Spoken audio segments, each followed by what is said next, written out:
The Phillies take another series. That's 2 in a row. One more, you got yourself a little series streak they're on. Join us next on the PHLY Phillies podcast.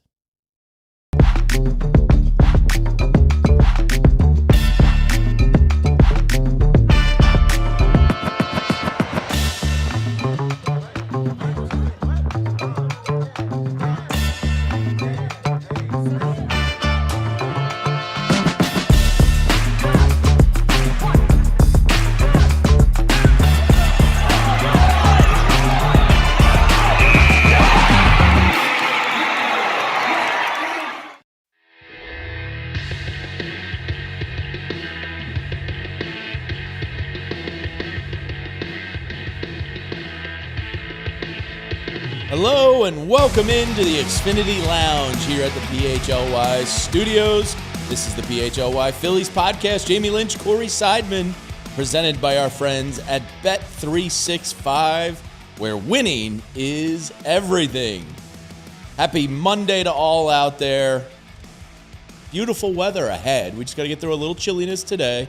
And then, Corey, we're like kind of cooking in the 60s for the foreseeable future. It's going to be a great week right when the Phillies get back home. Yeah.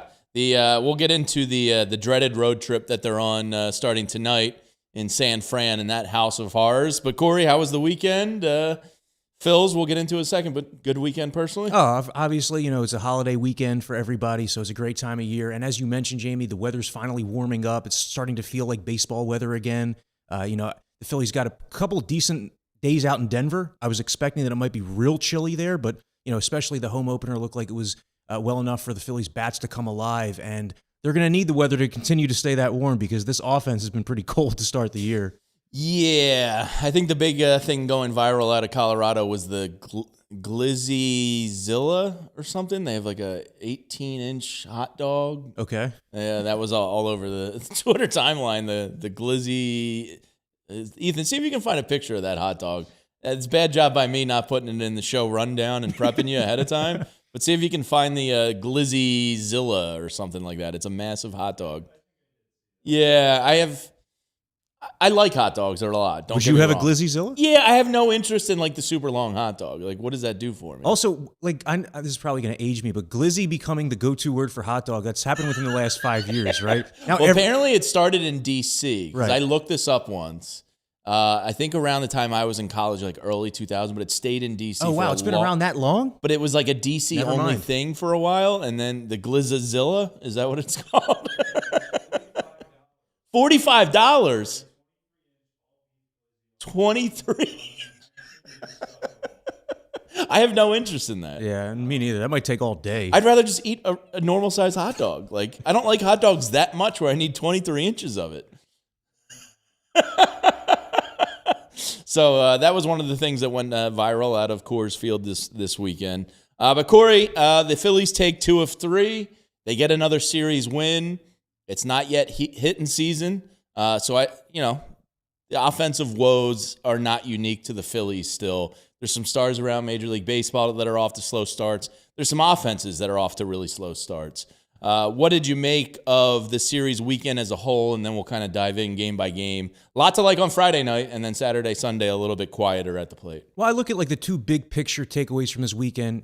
You won the series. You won 2 out of 3, so you did your job. But the offense still showed a lot of concerning signs. I mean, the Phillies scored 7 runs in the first inning of their series at Coors Field. So you're thinking, okay, this was the catharsis the lineup needed. This was just what they needed to open the floodgates.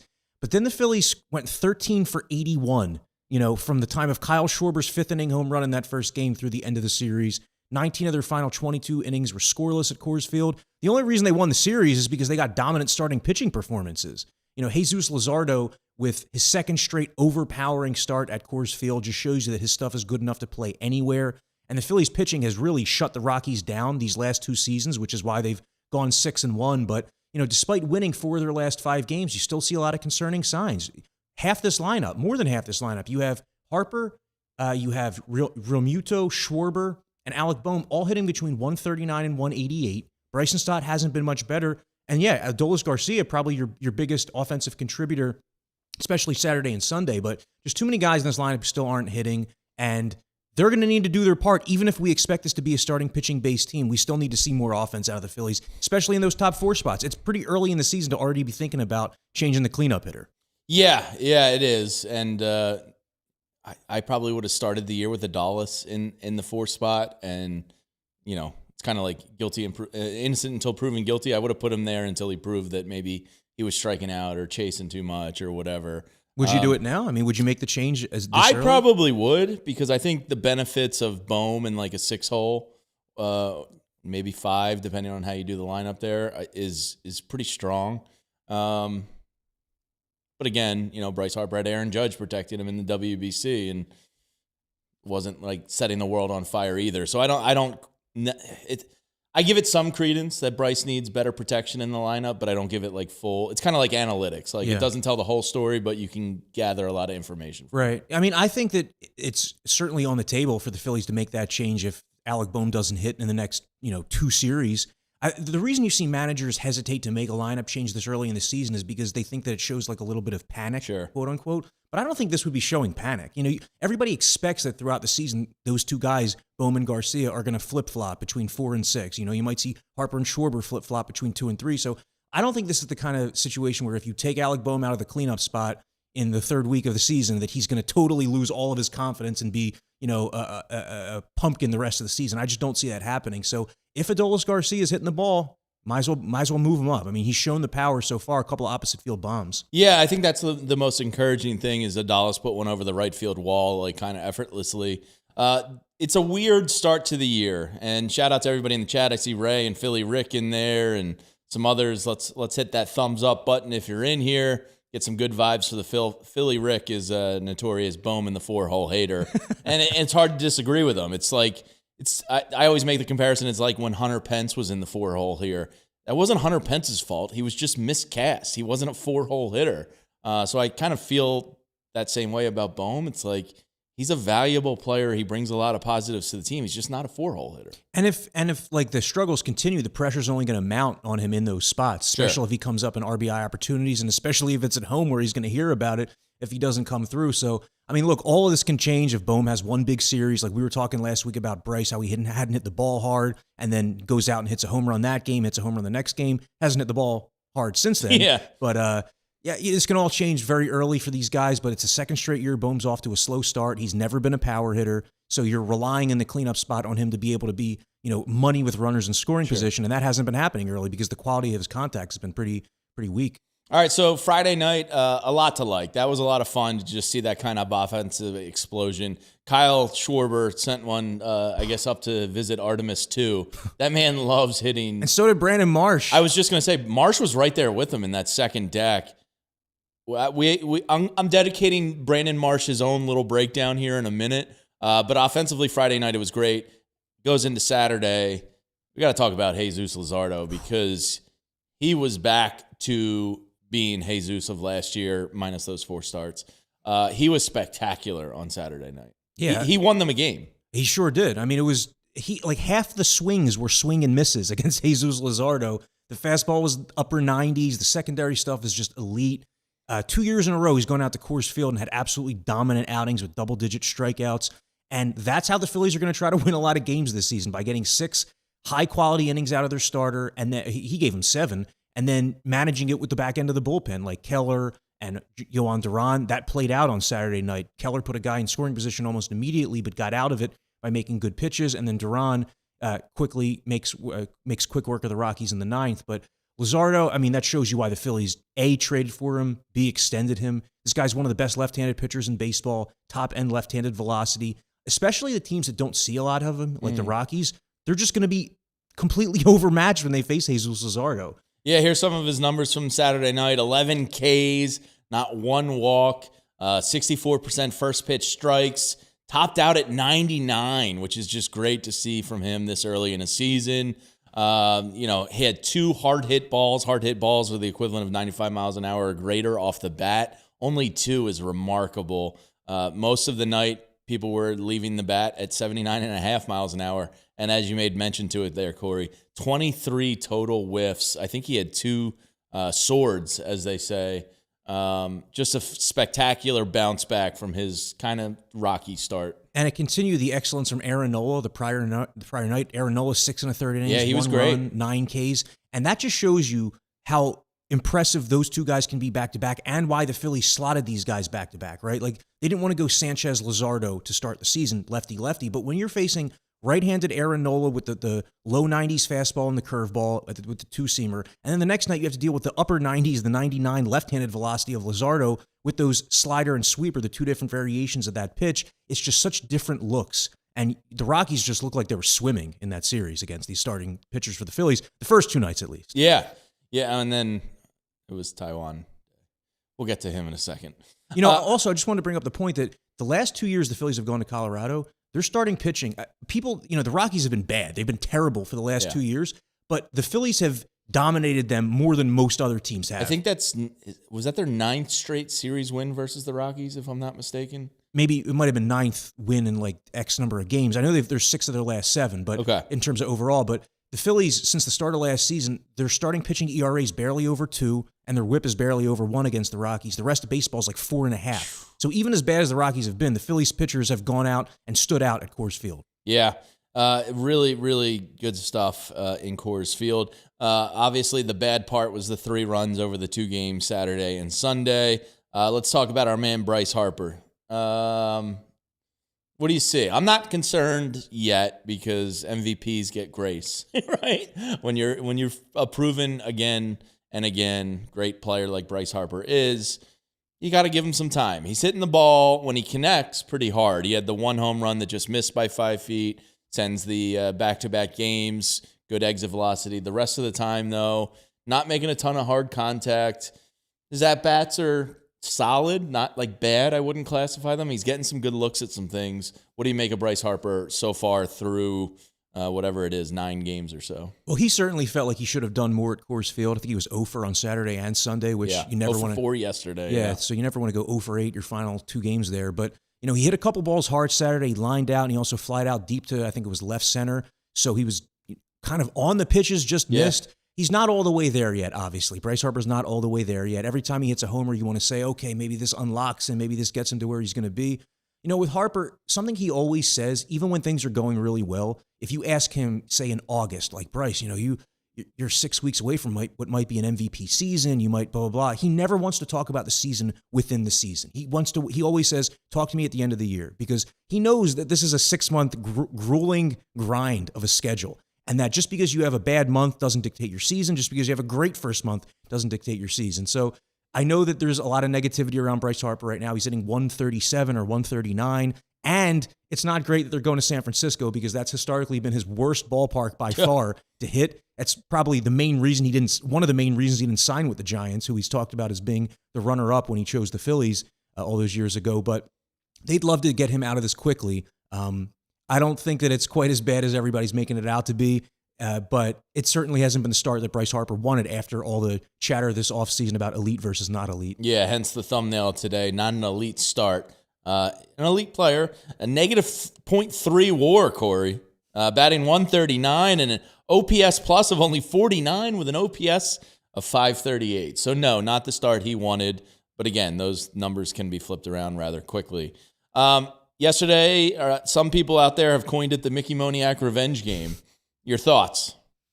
It's bound to happen, right? I mean, Mickey Moniak's put up some numbers at Coors Field. The Rockies are specific with him. They play him only against righties usually, and that's what you do with a guy who can't hit lefties. And if you look at his home numbers against right-handed pitching, they've been pretty good for Mickey Moniak. It's good. I would say, aside from him doing damage against the Phillies, good for him. Yeah. Because, it was a really difficult start to his career, one of the worst first rounds in Major League Baseball draft history. Is it? It just so happened that was the year the Phillies had the first pick, of course. But cool. He's found a little bit of. I feel like you can say that same thing about like the Sixers and the Flyers. Man. It's like we always just get like the worst first rounds ever. The Evan Turner. Yeah. Now the NBA's had like 6 number 1 overall picks in a row that are all like generational, and the Sixers found themselves in the Jahlil Okafor, Markelle Fultz, Evan Turner years. Well, the thing about Mickey Moniak, he can run into a homer. He has the raw power, and especially in Colorado where the ball travels. So it hurt the Phillies on Sunday, but good for him that he's found a little bit of a home here. All right, and then Sunday, Taijuan. I looked around the office for a white flag. I couldn't really find one. And Taijuan Walker is what he is, right? Like, he had a good first year here, terrible second year, serviceable contributor last year. Seems like a great guy, seems like a great teammate. I think people really like him. It's almost to the point where, like, I feel bad when he starts getting shelled early on in a game, but it does feel like every fifth day for the time being, maybe sixth day, depending on how they stretch this out, it's a scheduled loss. And with this team and this offense, the way it is right now, if you go down 3-0, you feel like it's over. Well, that's a problem because, it's a problem that you feel like you're going to lose the game if you're down 3-0. Because the way I look at it, if Taijuan Walker allows 3 runs over 5 innings, he did his job. Yeah, that's not the end of the world. No, but Taijuan Walker, the first 2 starts of his season, right? He has the game against the Nationals where Edmundo Sosa throws home when he shouldn't have. And that changes the entire course of the first inning and probably the game. Yeah. Because you can't give a team extra outs with Taijuan Walker because he doesn't miss bats. You go to Coors Field where secondary pitches notoriously are pretty difficult to land because they don't have the same depth or movement. Like a guy who's so reliant on his splitter doesn't play the same way at Coors Field. At Coors Field, you really need to have like a big fastball like Jesus Luzardo showed. Or you need to be able to keep the ball on the ground like Aaron Nola did on Friday night. And with Taijuan Walker, we didn't see either thing. The good news for the Phillies is that Zach Wheeler, while he's not ready to return right away, he's going to be back pretty soon. He's going to be back by the end of April potentially or the first week of May. What do you think the plan is there? Do they go to a 6-man rotation? Do they put him in that long relief to kind of piggyback with Painter? How do you see them playing this out, the Taijuan Walker situation, over the next, let's say, 2 months? I think what you just said is it might be the move is to piggyback Painter with Walker. Like, not necessarily make that a strict piggyback where Painter's going 4 and then Walker's going 4, but keeping Walker available for that day in case Painter doesn't go deep into the game. Really keeping Walker available in case anybody doesn't go deep into a game. Having a true long man. Because there would be value to going to a 6-man rotation at points in the season, but not for long chunks of the season because then you get guys too much rest. And it would only make sense, too, if Walker was doing enough to solidify that spot in the rotation, which he hasn't done so far. So, yeah, it's going to be interesting. Mickey Durkin, I see in the chat saying, can they DFA him? I think it's pretty safe to say at this point they're just going to go down with the ship. He's not going to get DFA'd. That money is pretty much like a sunk cost to them, so you're going to pay it regardless. He can contribute in some ways. Just don't really want to see him starting games anymore, and Zach Wheeler's close. And I would also say that even later this is the last year of Walker's contract, so a DFA does become more reasonable when it's the last year of a guy's contract. But even with that being the case, I don't see the Phillies doing that this year because at any point an injury could occur and you might need another starting pitcher. And this organization is not stock full of starting pitching depth at the upper levels of the minors. After Walker, who's their 6th starter, you really have unproven commodities. So even though he's not performing well, he's like a break glass in case of emergency depth piece for them. Yeah. Griff McGarry with a decent start recently. So, yeah, they don't have much. It was nice to get him back into the organization. He was taken in. Griff McGarry, the hard-throwing right-hander, was taken in the Rule 5 draft by the Nationals, right? But they didn't keep him, so the Phillies got him back. Maybe it ends up working out as a starter or reliever. Yeah. All right, coming up on the other side, 2 things. Brandon Marsh is in fuego. And the Phillies are going to absolute hell the next 3 games. We're going to talk about it all after a word from some of our friends. Bet365, where winning is everything. And they know that winning money is great, but winning with their money is even better. And there's never been a better time to do that than right now with their Bet $10, Get $365 promo available now to all new users with Bet365. All you have to do is sign up, make a $10 bet, and win or lose, you'll be given $365 in bonus bets because it never hurts to have a little cheese or bread or onions. At Bet365, where winning is everything. Download the app today and use code PHLY365 at sign up. Gambling problem? Call 1-800-GAMBLER. Please gamble responsibly. Must be present in PA. $10 minimum deposit required. Bonus bet wager excluded from returns. New customers only. 21 plus only. Time limits, minimum odds. Terms and conditions apply. In-app only. Void where prohibited. It's March in Philadelphia, and that means one thing for baseball fans. It's an exciting time of the year. And at Elkin Chevrolet, it's the time for real deals. Three brothers, one promise, treat you like family, and give you a deal that makes sense. Trucks, they've got them. SUVs, of course they got those too. Payments that keep you in the game, absolutely. It's Chevy Truck Month, and the refunds are a big hit. And it's a great time for Phillies fans to check out the new Chevy trucks at Elkins. Get up to $7,360 in bonus cash on a new Silverado 1500. Contact Elkins Chevrolet today or see if you qualify for additional offers. If you're thinking about making a move, make it to Elkins Chevrolet on Route 73 in Marlton. Elkins Chevrolet, real brothers, real deals, and a whole lot of honking good service. Phillies fans, remember, together, let's drive. PHLY Phillies podcast. Jamie Lynch and Corey Seidman with you. All right, we kind of recap the good and the bad out of the Colorado series. But you know something really good? That's Wednesday night. We're having a great event. We did it last year as the inaugural. So I think you have to make it 3 times to be an annual. Okay. So I think we're in the middle grounds of inaugural and annual. But the Fran film session this Wednesday night, we opened it up to non-diehards as well. So if you want to come, it's a really good time. We're doing a meet and greet with Connor Barwin. All the proceeds from the ticket sales are going to the Make the World Better Foundation, which is a foundation I've been a huge fan of since they launched. Connor Barwin's doing great for the city of Philadelphia. So it's an awesome cause. All the money goes to the good cause. And then Fran, Bo, and EJ are going to be hanging around. Fran is going to do a film session and a Q&A, a breakdown, a hang of all the new free agent signings. If you want to ask him about a draft pick you got your eye on at the end of the month, he'll go over it. He has his whole database. He's an open book. It's going to be a lot of fun. It's Wednesday night, 6 to 8 p.m. It's right next door to our offices at Next in Line Comedy, which is connected basically to Love Brewing, if you're familiar with the area. So consider coming on down, supporting a great cause, hanging out with some of us, and having a great time. So that's Wednesday night. There are a couple tickets are remaining. So if you want to get in on that, please do so with us. That'll be a good time. Looking forward to it. Okay. Ray Schumacher, thank you for queuing up and co-hosting the show from the comments section. Really appreciate that because he had a comment there that says, where'd it go? Oh, there it is. Yeah, they can like Kemp all they want. You cannot sit Brandon Marsh right now, in my humble opinion. I tend to agree with you, but this is the conversation I had yesterday, Corey. Sitting there watching the game, family's over, my cousin's there, and my one cousin just goes, Tim, he goes, I just don't like watching Brandon Marsh play.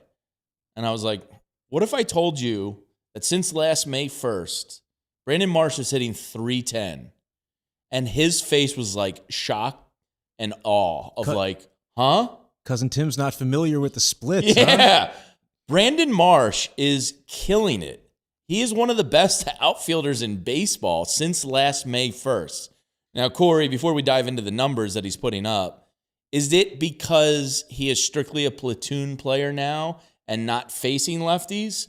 Or has he leveled up his game overall to the point where he deserves some at-bats versus lefties? That's an interesting question, and sadly, I think it's a little bit of both. I think it's more the former than the latter, though, that the Phillies are mitigating his downsides and accentuating his strengths by playing him against righties, kind of like we were talking about with Mickey Moniak a little bit earlier. The Phillies will give Marsh some opportunities against, middling lefties, but when it's these really tough lefties, like, to the point in the comment section, like the Phillies are facing Robbie Ray this week in San Francisco. I think they're facing him on Tuesday night. Robbie Ray is a really tough lefty. So even if Brandon Marsh is hitting, I don't expect Brandon Marsh to be in the lineup against Robbie Ray. I think that's going to be a Edmundo Sosa, Otto Kemp game. But the next time you face a middling lefty, I think that Marsh should be in the lineup because the guy's he's been producing for almost a year now. Yeah. This isn't a small sample size. This is like 400 plate appearances. Yeah, so since last May 1st, he's batting .301 in 114 games. His slash line, .301, .358, .478 with an .836 OPS. That equates to 102 hits, 11 home runs, and Friday nights, he connected on that one with 40 RBIs. And real quick, just to put that in perspective, that .836 OPS for Marsh over that span, that's better over that span than Mike Trout, Kyle Tucker, Trey Turner, Julio Rodriguez, Pete Alonso, Christian Yelich. So Brandon Marsh has been like legitimately one of the top 30 hitters in baseball since last May.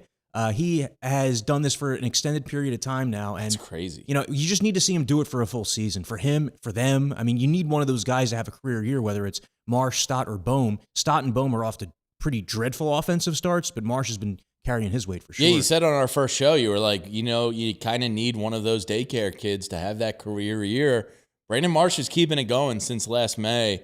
In that time frame, he's only had 10 starts versus left-handed pitching. Wow. Out of like 120 games, you said? Yeah, 114 games. Yeah, so only 10 of those starts were against left-handed. I mean, that's telling. Yeah, and it does. I am curious the next time they see that middling lefty. Obviously, you don't want to throw him up there versus a Crochet or a Skubal. But yeah, I think he's earned the right to face some of those lesser lefties. And let's see what he can do. Yeah, the next two on the Philly schedule are Robbie Ray and Matthew Boyd, who are both pretty tough. Both coming at you from funky angles with big sliders. So I wouldn't necessarily expect Marsh to be in those games. But, like the Phillies have seen a couple left-handed openers who are nothing special. Mm-hmm. Those games, give him a shot. See what he's got. It's not like Otto Kemp is some can't-miss offensive piece himself. Yeah, let us know in the chat if you think this is sustainable for Marsh. Has he leveled up his career?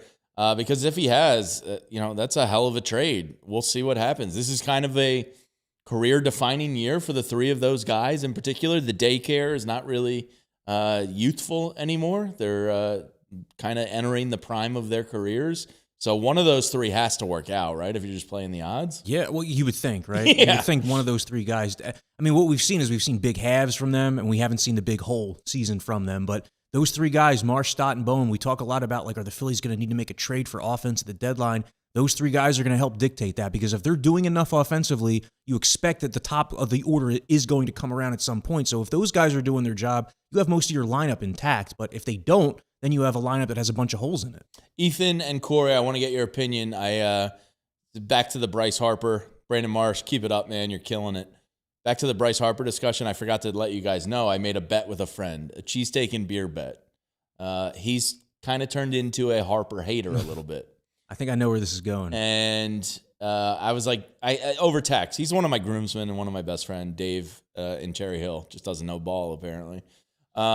He's been hating on Harper. And I'm like, dude, would you just relax? Give him a little bit more time. He's like, take his raw milk BS elsewhere. Just turn the corner on him, out. I'm like, you're being ridiculous. I go, let's have this conversation at the All-Star break, and I bet his numbers are fine. So we made a season-long bet for a cheesesteak and a beer. Maybe we'll go to Oscars in Center City or Reading Terminal. I took over 275 and 25 home runs. The 25 home runs I'm not really concerned about. It's the 275 I think is the tougher of the two. How do you guys feel about me taking the over on 275 and 25 home runs? I do agree that 275 is going to be tougher, because I could see Harper settling in at 268. I feel like he's like a 272 kind of guy. But I still think that I would go over on both. I still think that it's going to be 282, 28 homers, 90 RBIs. It's very early in the season. What's Ethan laughing about over Mickey there? Durkin in the chat says his name VG. Mickey, they're all around us. They're everywhere. These irrational Harper haters. In the short time I've known VG, I've grown to learn that about him. That he does not have much patience for one Bryce Harper. Ethan, what do you think? Am I cashing a free cheesesteak and beer on this bet? 25 I feel good about. The average is the tough one. Wow, Ethan's saying not 25? It's close.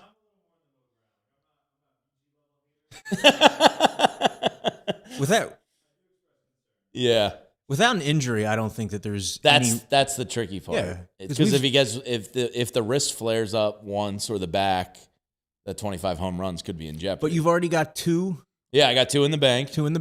So, we're 3 series into the season. He has 2 homers. So not bad. Pretty good pace. Philly Rick says I'm going to owe my friend some cheesesteak and beers. Well, I hope not, Rick. That would, although it's a good, babe, I got to go out. I owe Dave cheesesteaks and beers. You got to take the kids tonight. Sorry. Nothing I can do. Yeah, my hands are tied. All right, let's get to the Evans Pest home field advantage. If you got pests in your house, Evans Pest will take care of your house and take care of it for you. But this home field advantage, Corey, is not Citizens Bank Park or Coors Field. Oh, boy. This is Oracle Park in San Fran, which is an absolute house of horrors. So the home field advantage from Evans Pest Control goes to the San Francisco Giants in this one. The Phillies, Corey, are 8-27 in San Francisco since 2014. My God. Don't expect a lot. Let's all mutually agree on a handshake here. Let's not overreact to these next 3 games in San Fran. Chances are they're not going to win this series. If they can get 1 win, I'll be happy. Just don't get swept.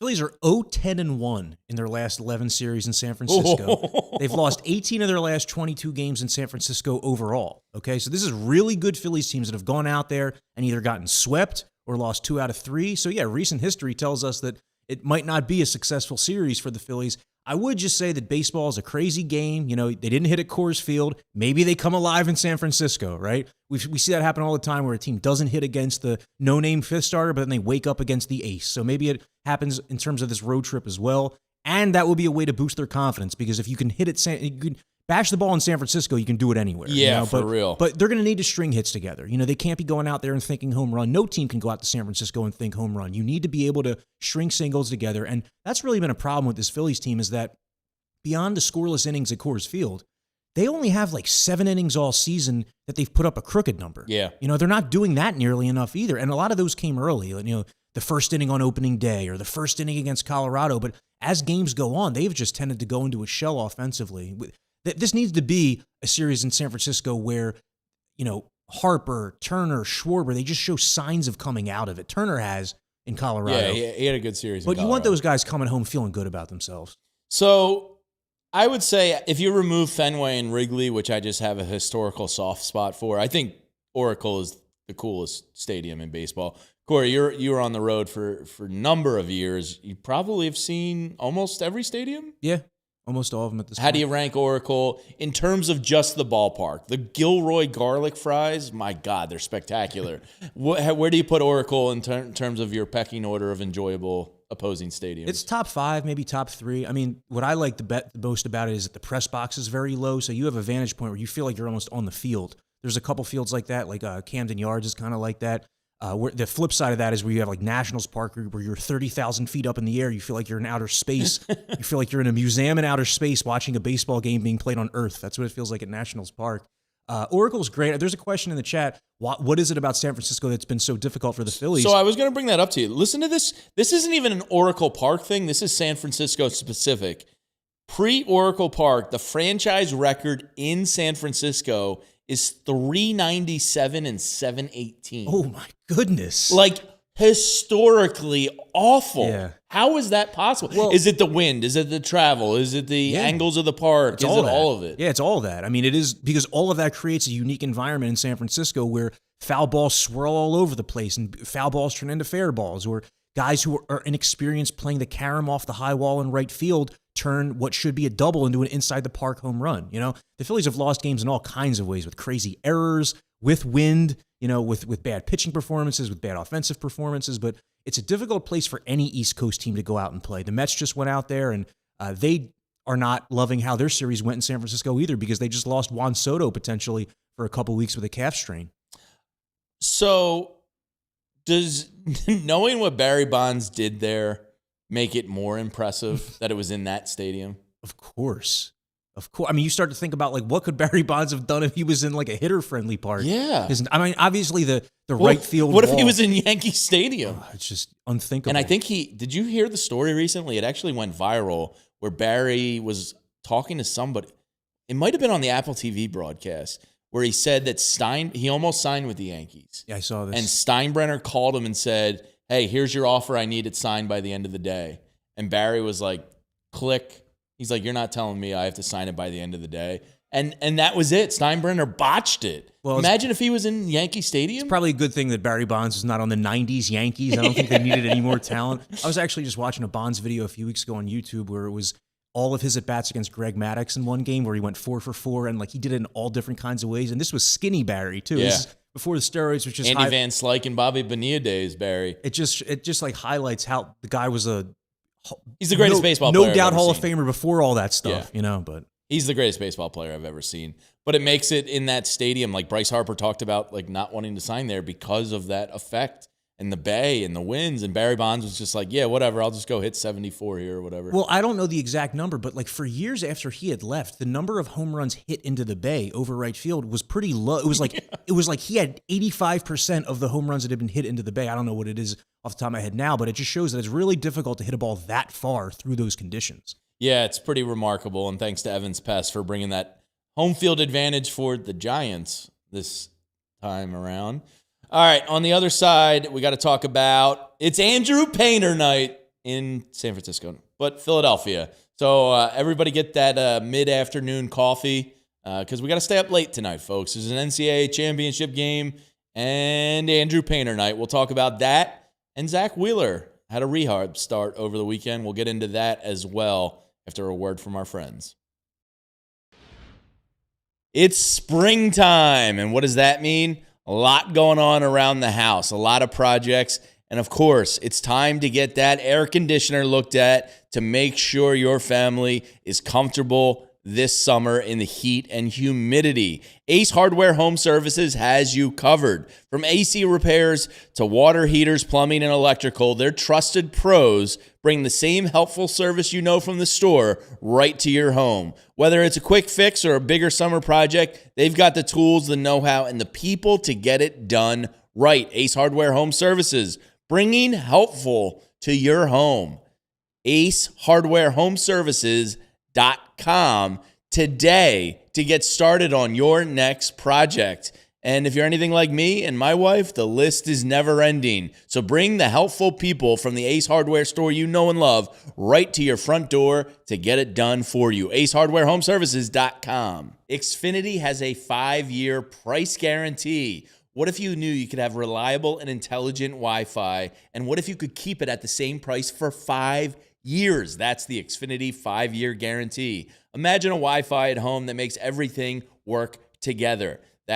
It finds problems and fixes them before you even notice them, like super intelligent Wi-Fi with a 6th sense. And that lets you stream the game, even when your whole family is online. All your devices in perfect harmony for 5 whole years. And here's the best part. No annual contracts, no hidden fees, and Xfinity's best equipment included. Take it from me. A lot can change in 5 years. Championships are won, records are broken, and dreams grow bigger. But your Wi-Fi, it should stay reliable, and the price should stay put. Lock in your price and unlock the possibilities with Xfinity. Learn more at Xfinity.com. Xfinity, imagine that. Select plans only, restrictions apply. Xfinity Lounge, presented by our friends at Bet365. Use promo code PHLY365 at sign up for new users. Shout out everybody in the chat. Thanks for hanging out with us on this Monday. I refuse to talk about the negativity from yesterday. The Phillies have won 2 series in a row. We're just stacking series wins. That's all we're doing. Probably not going to get one in San Fran. But Corey, it is Andrew Painter night. And after his debut, how are you not jacked up for this one? Who was it in the chat? Saying K-Red. What up, K-Red? Said, no chance I can make it. I'm already falling asleep on my lunch break. Get that espresso shot, K-Red. We got Painter night tonight. But Corey, pretty exciting. Andrew Painter versus Hauser tonight. And then we'll talk about the rest of the series. But Andrew Painter into Christopher Sanchez, that's great stuff. Oh, you got to love that. First off, you should get your nap out of the way now so you have more energy for later. That's sleep on the clock. That's K-Red. the key on Painter night.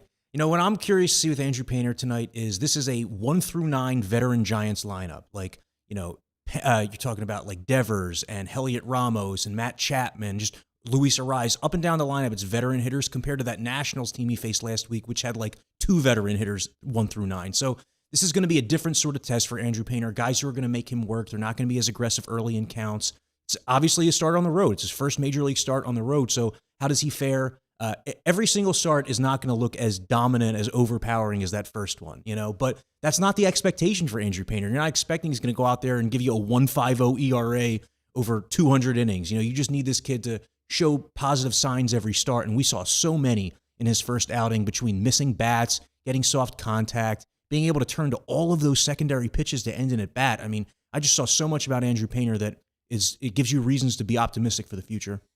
Yeah, it's really exciting. It's a great point about the veteran lineup. You know, You got to see probably Harrison Bader, right? That's right. Yeah, old Harrison. And he is not off to a great start. I know. I was so anti-re-signing him. Were you? Yeah, because it was the outlier. Like he got like the Philadelphia bump, and just go look at his career numbers. Yes. Aside from the injury history, I was like, Harrison Bader is going to be.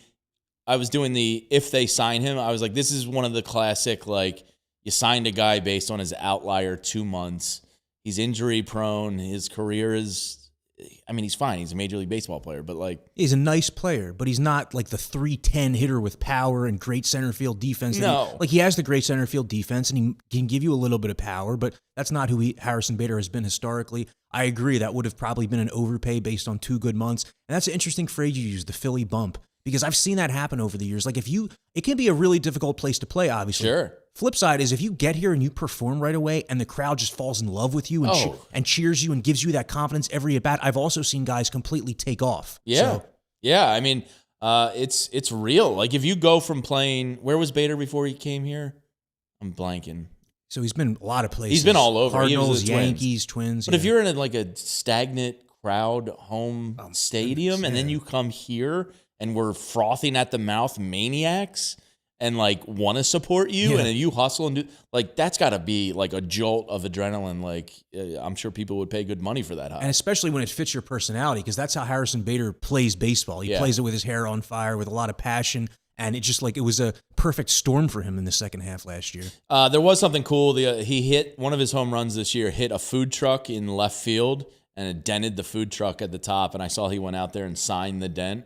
So the food truck now has a big old Harrison Bader, John Hancock on it, which is pretty cool. And then game 2 tomorrow night is Christopher Sanchez versus Robbie Ray, battle of the lefties. That should be pretty good. Yeah, 2 excellent lefties. You know, Robbie Ray on any given night can strike out like 13 batters. Phillies have a couple guys in their lineup who might struggle against him just based on the left-handedness of this lineup. But, you know, you want to get to Adrian Hauser in this first game, Tyler Mahle in the third game. These are 2 like, you know, number 3/number 4 right-handed starters. Bryce Harper in particular has had a couple good at bats against Hauser, hit some balls hard. So you know you don't want to lose this first game because Robbie Ray in the second game is a tough customer. But when you know you have Christopher Sanchez going, I mean, what a feeling! Even being on the road in a difficult park when you have Sanchez on the bump, that's probably going to be a game the Phillies are favored in. Yeah, probably. And then the third game, what are you expecting from Aaron Nola? Can he keep the good vibes going off the Colorado start and keep it going there? Yeah, they need him to. I mean, that was a good start by Aaron Nola in Colorado. I know it's a bad lineup. We talked about that earlier, but the Phillies starting pitchers have done their job in Denver over the last 2 seasons.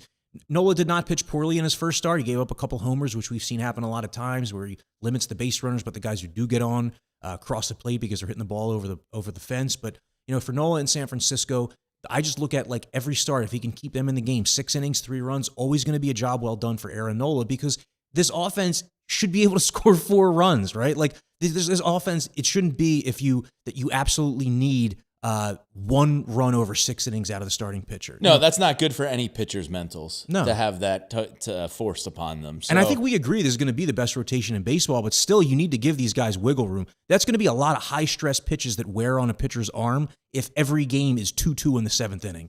Yeah, I think it's going to be after Brian Woo's performance the other night. I think Mariners and Phillies will be duking it out for the best rotation in baseball.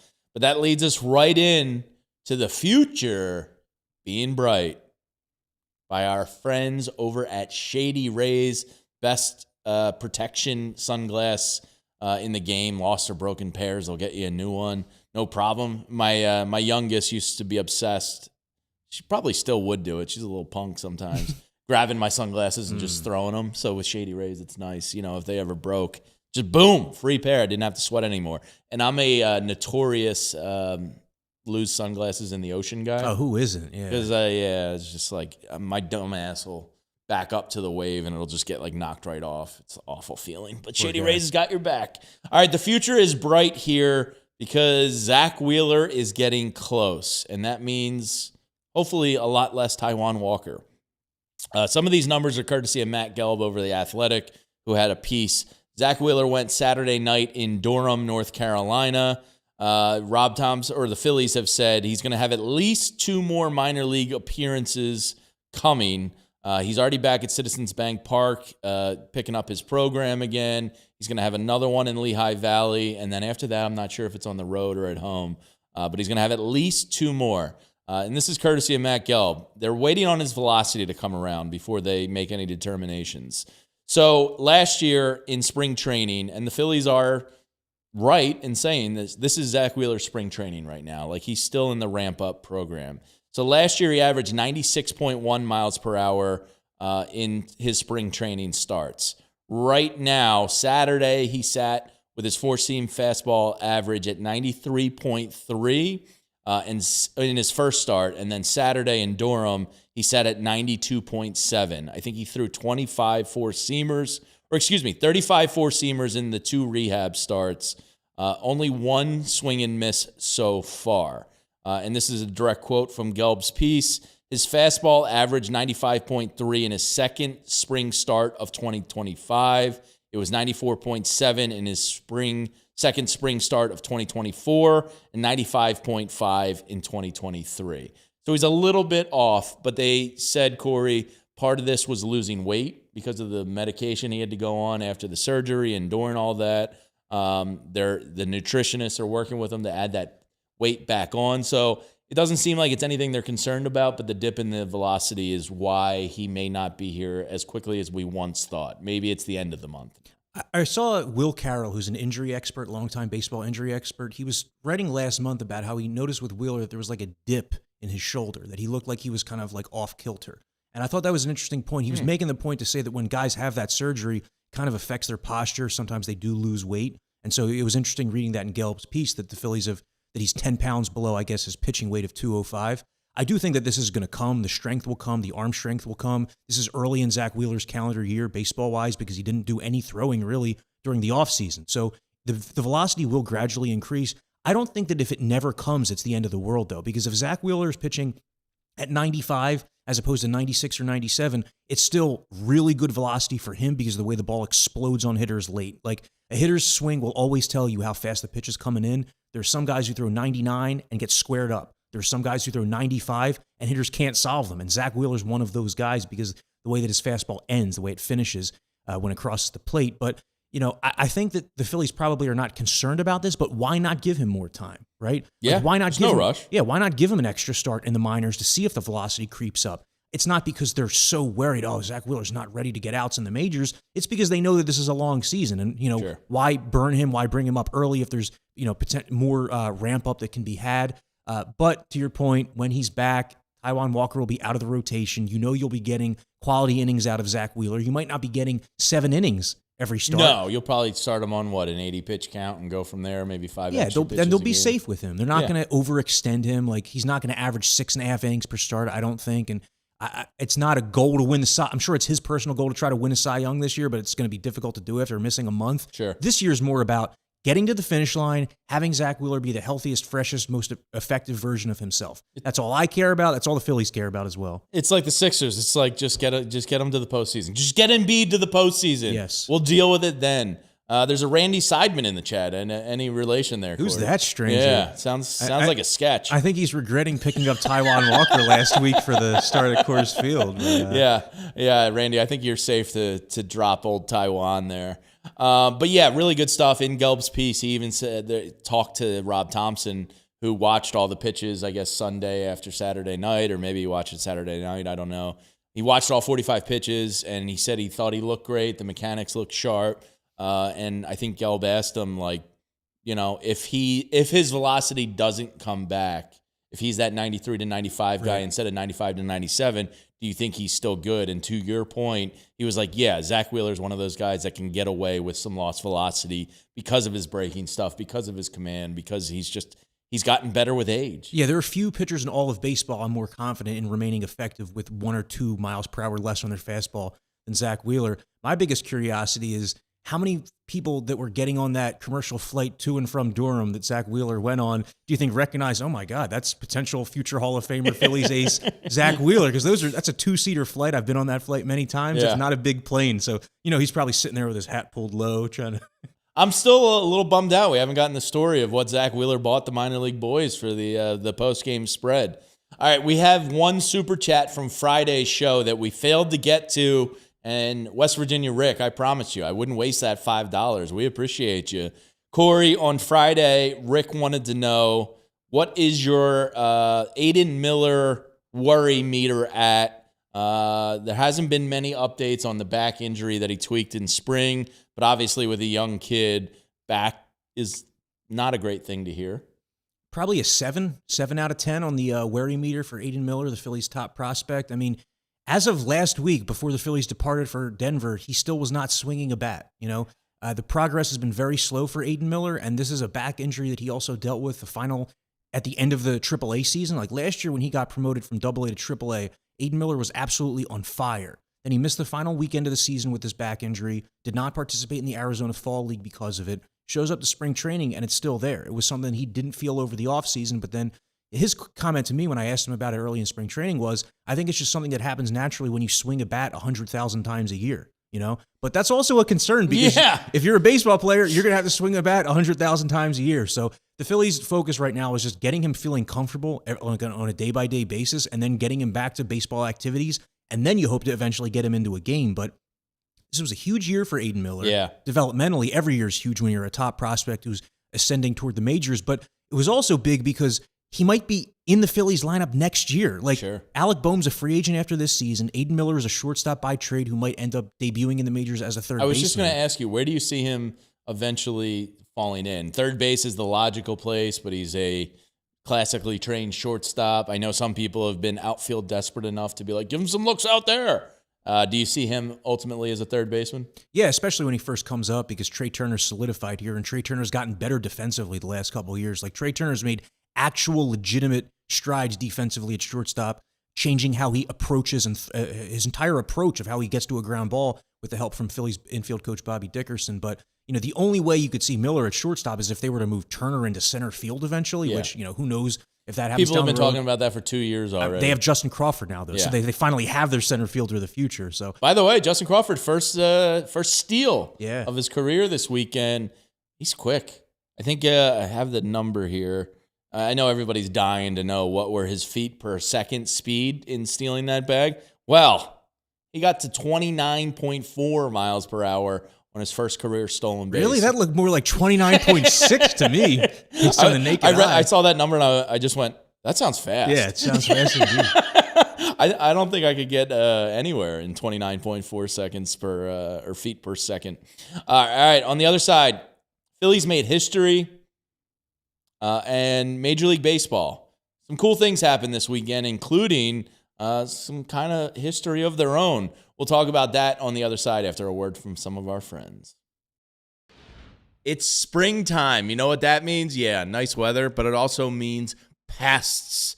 It's high season for pests. Ants, spiders, bees, and other unwanted pests become much more active this time of the year, making now the perfect time to protect your home with Evans Pest Control. They're running a spring sales event right now for new customers. If you're new to Evans Pest Control, you can get 5% off your general pest control services when you book your first treatment. All you have to do is use promo code SPRING5 when you schedule your service. It runs through May 31st, so don't sleep on this, and it applies to standard general pest control treatments designed to keep your home protected from common seasonal pests. Just mention the code SPRING5 when you're booking to get that 5% off. So if you're looking for reliable pest protection this spring, reach out to Evans Pest Control. You can learn more at evanspestmanagementmgmt.com. It's Major League Baseball season, and that's why I get my tickets on the Game Time app.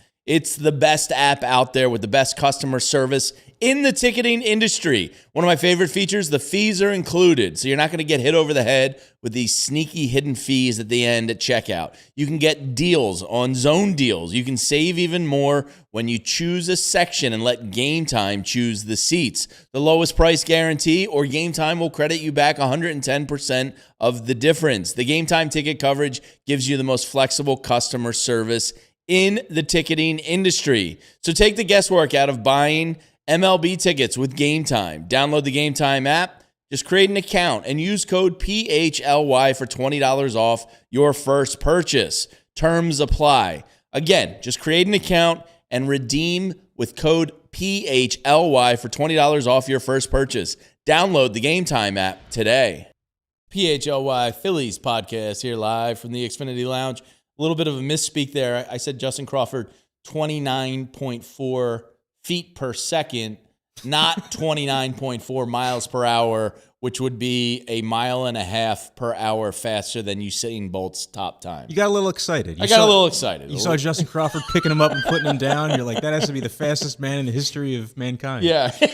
Just the fastest kid ever. It's like the Superbad scene. He's a freak. He's the fastest kid alive. All right.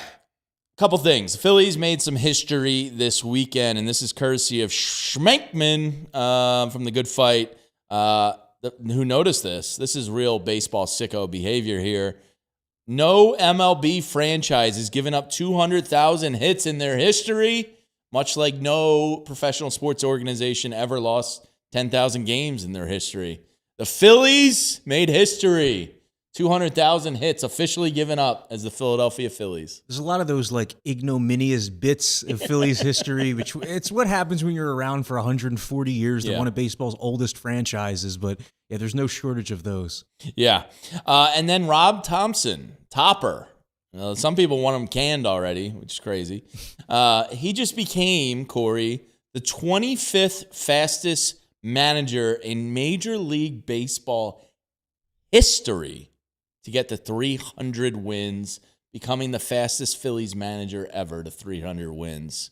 Congratulations, Topper. That's pretty good. Yeah, I mean, he's done a really good job in the regular season. He's had some mistakes in the playoffs that he's talked about. You know, like when you think back to the 2022 World Series, maybe pulling Zach Wheeler too early. The team also hasn't performed in the playoffs. Sure. But Rob Thompson's been a very good manager, and he's also the ideal manager for this team. I just see based on the way that, you know, he's the even-keeled demeanor. There is so much outside that swirls around this team. Positive, negative. They're either the greatest team in the world or the worst team in the world. And you need someone who's kind of stoic and stays the way he always does, his demeanor, like Rob Thompson. In many ways, he reminds me of Charlie Manuel, the key difference being that this team hasn't won the World Series yet. If they did, he would be almost as beloved, if not as beloved, as Charlie Manuel. And I just... You know, it's funny because Rob Thompson never really had designs of managing like this. Yeah. He was content being like a lifelong bench coach, you know, guy on a coaching staff. Joe Girardi gets canned, and it turns out that while Girardi's voice was not responding whatsoever to the team, Rob Thompson's immediately did, and look what's happened since.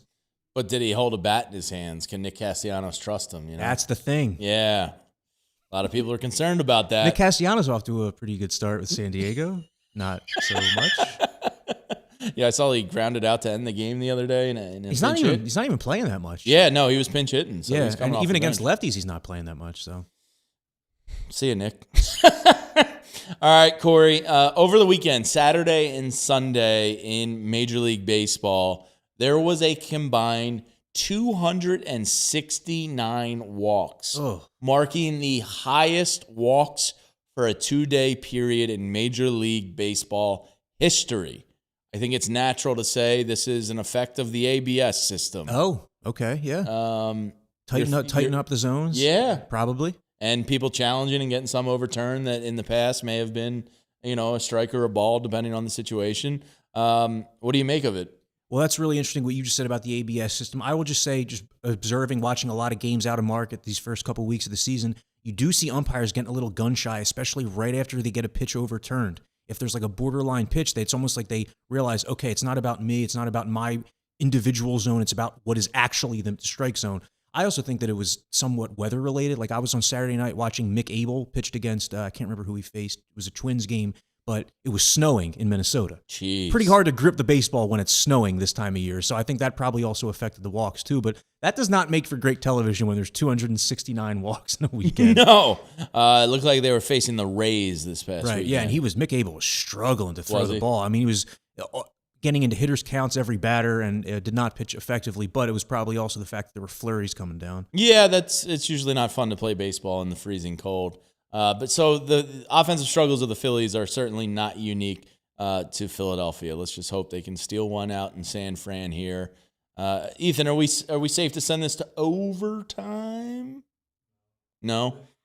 10 more seconds and then send it to extra innings? There's still 2 outs in the ninth. Yeah. Before we get into Joe Adele's weekend, I wanted to make sure we got to overtime, but we'll do that shortly. If you want to continue, and Corey, you have a story coming up on allphly.com a little later today.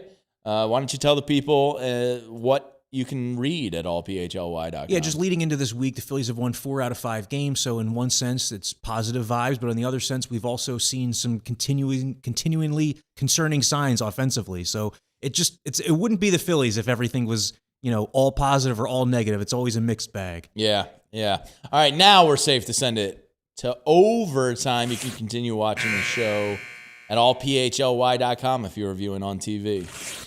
All right, Corey, this is the final word here. I'll start today because I think there's a little bit of a discussion after this one. Joe Adell, Angels outfielder. I wake up Sunday morning. I have a buddy that grew up out in Orange County, so he's an Angels fan. He hates his life.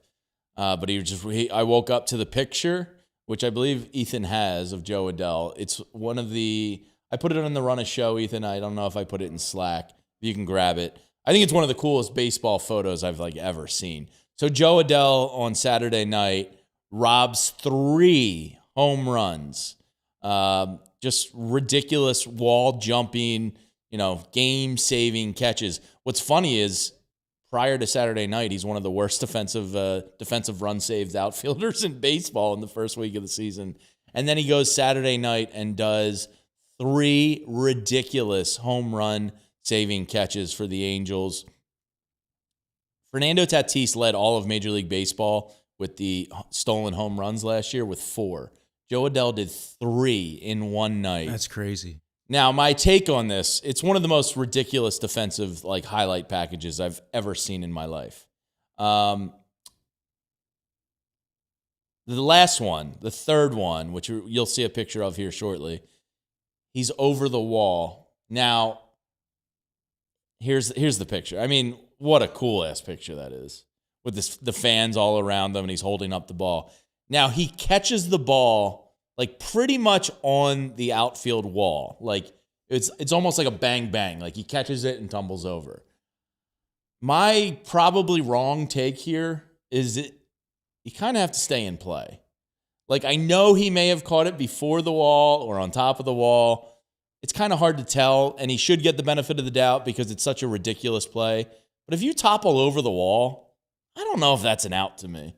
I gotta disagree with you. Yeah, go for it. If you're in play as you're making the catch and the catch brings you over the wall, I feel like that's a catch. Where it would be different if Joe Adell hopped over the fence and was standing where he's standing right there and just caught the ball. It reminds me of Major League 3. I can't remember the Asian outfielder's name, but in Major League 3, he got to center field quickly enough that he literally climbed the wall and was standing on top of center field, the center field wall, to catch a home run.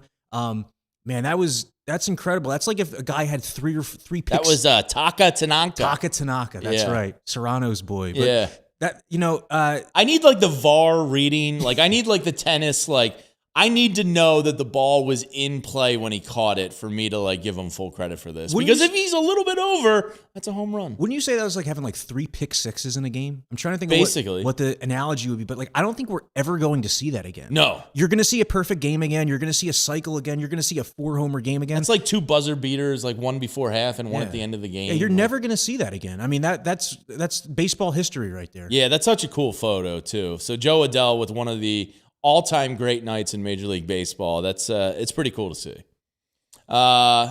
We get K-Red, Taka Tanaka, LOL. Didn't know you were going to get a Taka Tanaka mention in today's show. I know, Broad Street Bully. It's an out. I said I was probably wrong on my take. I prefaced it with I'm probably wrong. But, you got to stay in play a little bit. It's a really poor take. It's a bad take? Yeah. Because then I feel like your odds are just better to just swat the ball on the ground so it doesn't go over. I need the VAR. Anywhere. I need to know he caught it in play. You can't if he catches it out and falls over. How would you even replay that or confirm or deny? Could you imagine how anticlimactic that would have been if Joe Adell falls over the wall and they're like, no, that's actually a home That's a ground run. rule double. Good effort, kid, but actually. Hell of a play. Great marketing for the game, but no, that's actually a ground rule double. My final word, again, is schedule related. This one deals more with the Phillies. Why do we have to wait until June 18th for the first Phillies-Mets game of 2026? Whoa. That's 75 games into the season. That's wild. Isn't that crazy? This is one of the biggest National League rivalries. The 2 biggest current NL rivalries are probably Dodgers-Padres and Phillies-Mets. and we have to wait until the middle of June for these two teams to link up. I was just thinking about it because I mentioned Juan Soto hurt his calf over the weekend. You start to think, oh, does that mean he might miss a Philly series? But no, because there's still, 2 months left before that even happens. Wow, I didn't realize that. I'm friends with a lot of Mets fans, so we always text a lot of smack to one another, and we always try to catch a game. I still haven't been to Citi Field yet, but they love coming down to Citizens Bank Park. So yeah, those are intense games, man. And there's always like 5,000 media members there, so they always just feel way bigger, even if it's June 18th. Wow, June 8th. That seems wrong. It's a long ways away. Yeah. All right, that's going to do it for us today. Make sure you're checking out Corey's writing on allphly.com. Cuz is going to join the show on Wednesday. We're every Monday, Wednesday, and Friday at 12 noon here. Make sure you're liking and subscribing to the channel. Make sure you're considering becoming a diehard with us here so you get the full staff's writing. Charlie O'Connor on the Flyers, Derek Bodner and Kyle Neubeck on the Sixers. You got Bo Wolf and EJ Smith and Fran Duffy's great work on the Eagles. We got you covered all over the place. It's a great time to become a diehard with us. We appreciate everybody for hanging out with us in the chat today, especially one Randy Seidman. Great to have you in here. Thanks to Ethan Hartley behind the scenes for producing today's show. For Corey Seidman, I'm Jamie Lynch. We'll see you on Wednesday at 12 o'clock here on the PHLY Phillies podcast.